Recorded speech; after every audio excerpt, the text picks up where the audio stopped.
Magandang araw po sa ating lahat, mga kalingap, mga kadanjoy, magandang hapon, Danjoy Natics, mga ka-EDSI, mga ka-Jungkar, magandang hapon sa inyong lahat. So ngayong araw na to guys, gagawa natin ng reaction. Ito yung trending ngayon, no? Ito yung nangyari po, no? Sa Carla supporters, no? At ang isang reactor na siyempre nagsilabasan ng sama ng loob, hindi na maganda ang naramdaman sa sarili, kaya nauwi, no, na humantong sa hindi kagandahan, no. So guys, no, bago ang lahat, nais ko muna kayong batiin ng isang mapayapang araw at isang mapapagpalang bagong taon sa ating lahat. Siyempre, shoutout kay Kuya Bal, kay Kalinga Prab, kay Ate Edna. Maraming salamat. Siyempre, sa kasamahan kong mga reactor, sa Keyboys, sa inyo dyan guys, maraming salamat sa inyong pagsuporta. Basta guys, no, sisikapin natin na maging healthy yung ating gagawin. Magiging pakinabang sa bawat isa yung ating gagawin. Yan po. No, yan po talaga dapat ang ating gagawin. So ito, ano ba ang topic natin? Siyempre ang topic natin, itong trending nga, no, nangyari sa Jungkar supporters na nagkasagutan sila, no, ng reactor na si Banat Bagsik, no. So ako kasi guys, ang punto ko dito talaga, wala man akong pinapanigan no. Kasamahan ko yan si Banat Bagsik. Supporter din tayo sa mga supporter ng lab team. Ang pinupunto ko dito na yung ating health, no, yung kalusugan natin. Kagaya kay Banat Bagsik, no, makita naman talagang siguro nakaramdam siya ng hindi maganda sa kanyang sarili. Tumaas yung kanyang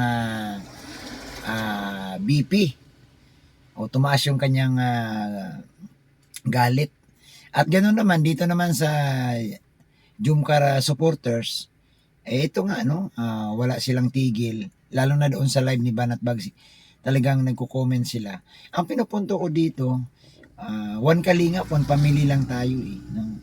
Kagaya ng sabi ko nga sa inyo, ayaw kung wala tayong pinapanigan. Ang atin dito mapahupa na sana total nangyari na, kasino ba namang magpatawad sa isa't isa, at ngayon naman bagong taon, no, bagong pakikibakan na naman. Basta guys, piliin natin na maging masaya tayo, no. Huwag natin piliin na magiging sumama ang ating loob, magkakasakit tayo dahil lang dito, dahil sa social media na pinasok natin. Hindi po maganda, no. Alam niyo po, sa totoo lang, malaking epekto itong ganitong nature, no, na ma-stress ka.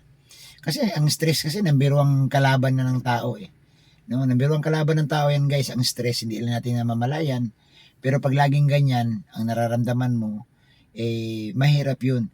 Nanonood ka ng mga live, nakikipag-participate ka, pero ang pakay mo ilabas yung galit mo, ang pakay mo ilabas mo yung gusto mo. Siyempre sasagutin ka noong nagla-live. Hindi rin naman yung papayag kasi channel niya yun. So ang mas mainam talaga dito, no, wag po tayong magbitaw, wag po tayong mag-comment na hindi maganda, no. Hindi natin alam, no, mahirap naman kasing mag-point out tayo kung sino ang may mali. Pero ang punto ko kasi, sa ngayon, wag na tayong magturo ng sinong mali, sino ang tama. Ang hanapin natin mapag-ayos, kasi kagaya nga ang binanggit ni Kuya Bal, si Banat Bagsik, reactor na yan noon pa, no, wala pa nga ang mga lab team, reactor na po yan ni Kuya Bal. Ang Jungkar naman, nakatulong yan kay Kalinga Prab kasi binuo ni Kalinga Prab ang Jungkar. Nakatulong yan sa mga scholar ni Kalinga Prab, sa mga beneficiary ni Kalinga Prab. So dito siguro pag-usapan na natin, win-win solution. Guys, doon naman sa mga viewers, wag na ho kayong mag-comment ng below the belt, or wag na ho kayong mag-comment na hindi kagandahan. Di ba? Dito naman sa kasama kong reactor na si Ma'am Banat Bagsik, siguro ano lang, habaan pa ng konti yung kanyang pasensya. Yun po yung ating sinasabi. Alam nyo guys, sa totoo lang, mabait yan si Banat Bagsik. Kung makuha nyo lang yung kanyang ugali, mabait po yan. Oo. Pero, nangyari na, lumipas na, wag na ho nating pairalin pa na mas lalo tayong masaktan. Ang mas mainam, tayo na mismo na mga supporters, viewers, ang mamagitan. No? Wag na ho tayong mag-comment pa ng below the belt. Ang sabi ko nga, kasi diyan talaga nagsisimula. Okay naman yung okay naman yung i-remind mo yung host na host ganito, pero wag niyo po guys, no? Wag po natin idaan sa init ng ulo. No? Wag po natin painitin palalo. Basta ako ang pinaka common ko na sinasabi, iwasan natin na magkasakit tayo, iwasan natin na magkaroon tayo ng maraming kasamaan ng loob, no? Kahit sabihin natin hindi natin sila nakikita through social media lang, pero naranasan ko na yan nung nababasa ko, babaonin mo hanggang sa pagtulog mo hanggang sa pagtulog mo, instead na ma-relax ka, hindi, kasi nag-iisip ka, ano ba ang pwede kong isagot para mapaliwanagan ko sila. Nag-iisip ka guys, nakahiga ang katawan mo, pero yung isip mo tuloy-tuloy sa pag-iisip, paano mo ba ma-deliver sa kanila na maunawaan nila.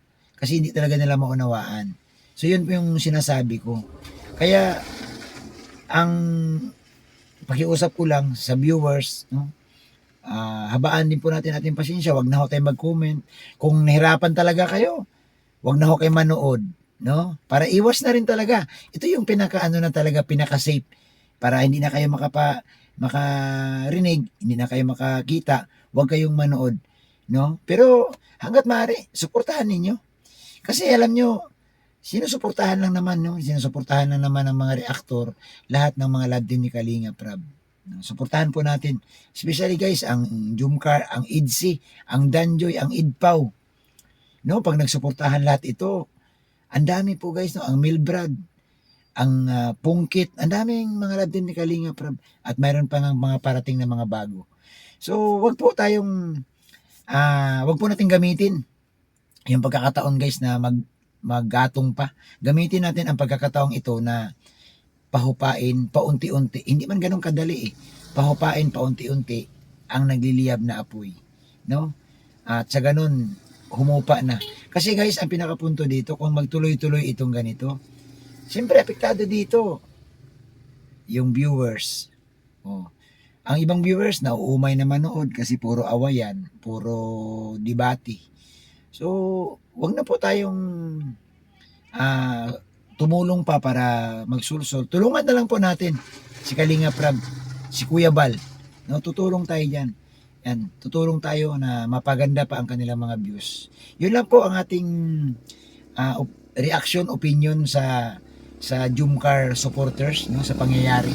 So maraming salamat sa inyong lahat. Yun guys, huwag niyo pong kalimutan, ako po si Bobby TV 143. Yan, sa mga ka-Jumcar dyan, guys, pakiusap ko sa inyo, suportahan niyo po ako. At siyempre, gusto kung maaari lang po, samahan niyo rin po ako sa Danjoy. Suportahan niyo ang Danjoy guys, kasi napakagandang samahan ngayon ni Carla at saka ni Joy.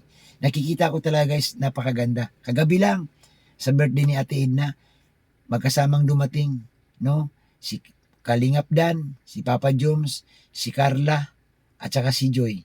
So magkasama sila. Maganda itong ganito nakikita natin. So gamitin natin itong pagkakataon guys na makarating sa viewers ang ganitong magandang samahan para ang ating mga viewers magiging masaya din sila sa kanilang buhay pang-araw-araw. So salamat pong muli. Ito po ang inyong abang lingkod, Bobby TV 143. God bless sa ating lahat. Bye-bye.